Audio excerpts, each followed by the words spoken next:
Aspalditik, medikuntzako gradu osoa EHUn euskaraz ikastea ezinezkoa zaigu.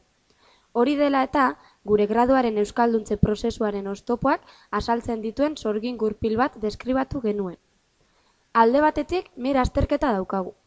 Badakigu, medikuntzako ikasleok gradua amaitzean, estatu mailan mir azterketa gainditu behar dugula espezializatu aldera.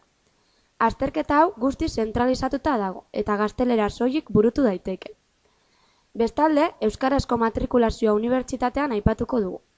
Selektibitatea bierenek baino gehiagok euskaraz egiten badute ere, fakultateko euskarazko matrikulazioa eren batekoa da.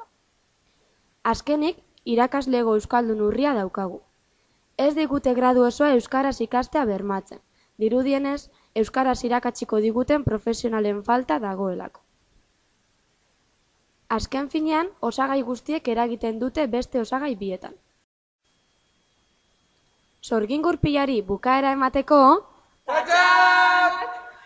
Eutsi plataforma digitala sortzea erabaki zen, sorgin gurpil hori beste alde batetik ere apurtzeko asmoz.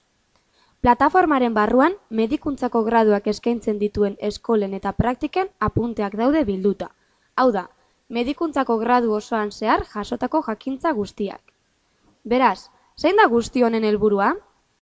Bat, irakaslei lana erraztea eta ikaslei apunteak eskaintzea. Irakasle nahikoa ez izatearen arrazoietariko bat, klaseak emateko erabili behar den euskarazko material urritasuna izaten dela antzeman dugu. Izan ere, irakasgai zehatzetako irakasleek askotan zerotik sortu behar dituzte beraien apunte eta materialak.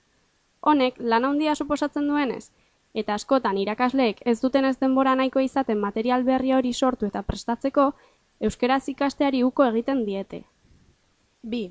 Medikuntzaren jakintzaren elitizazioarekin amaitu eta herritarron esku gelditzea. 3.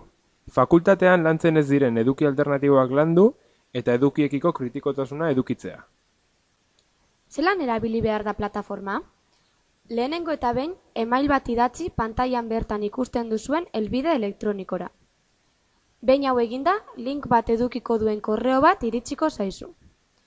Hau zabaldu eta listo, apunten plataforma barruan egongo zara. Plataforma guztion tresna baliotsua da.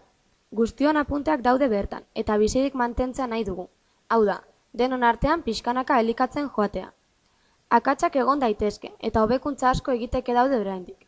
Horregatik, zuk ere parte hartzera gonbidatzen zaitugu, eta egin aldituzun iradokizunak edo aportazioak ongi etorriak izango dira.